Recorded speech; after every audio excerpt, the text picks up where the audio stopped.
Class 10th आपने बेटा last video में इस नेचर के बारे में डिटेल में पढ़ लिया था।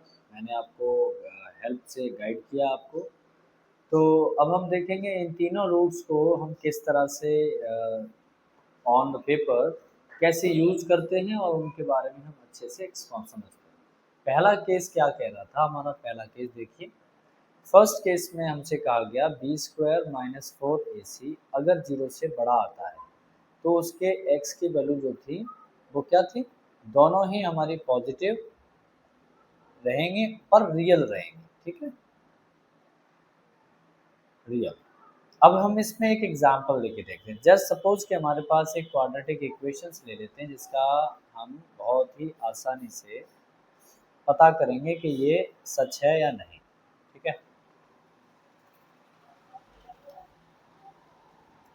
सपोज करो इसकी पहले कंपैरिजन करेंगे a x square plus b x plus c से। सबसे पहले आपको पता होना चाहिए ए की वैल्यू यहाँ पर 1 है क्योंकि कुछ नहीं होता तो 1 होता है, और बी की वैल्यू यहाँ पर प्लस 7 है और सी की वैल्यू माइनस का 20 है।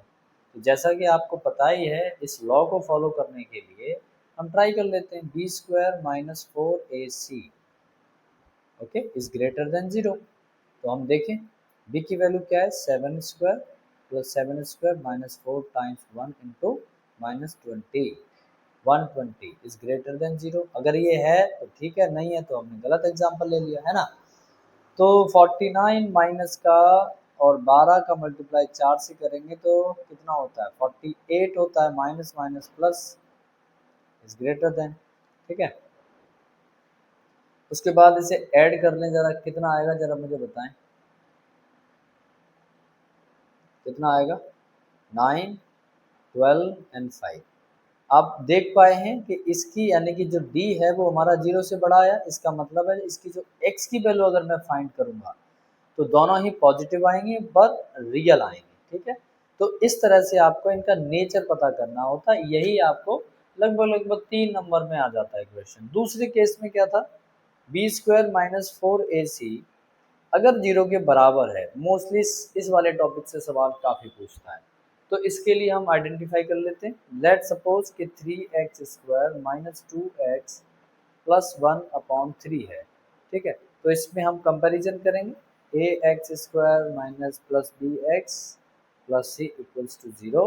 देन a की वैल्यू क्या होगी, 3, b की वैल्यू क्या होगी, -2 और c की वैल्यू होगी 1/2। ठीक, हमको बी स्क्वायर डी बराबर B square minus four A C find करो। क्या है, बी स्क्वायर की वैल्यू कितना है, -2 का स्क्वायर टाइम्स 4 इंटू 3 इंटू 1/2। तो 2 से ये कैंसिल, 4 ये हो जाएगा 4 minus 2 times 3 that is 4 minus 6। Okay, तो आपने देखा होगा कि इसकी जो वैल्यू आई है, हमने कुछ मिस्टेक किया क्या, नहीं। तो माइनस का 4 आया है, हाँ मिस्टेक किया हमने, हमने यहाँ 2 ले लिया है ना, तभी कह रहा आंसर कैसे नहीं आया। तो इस 3 से ये 3 कट जाता है तो यहाँ पर बचता है 4, इसे कैंसिल कर देते हैं।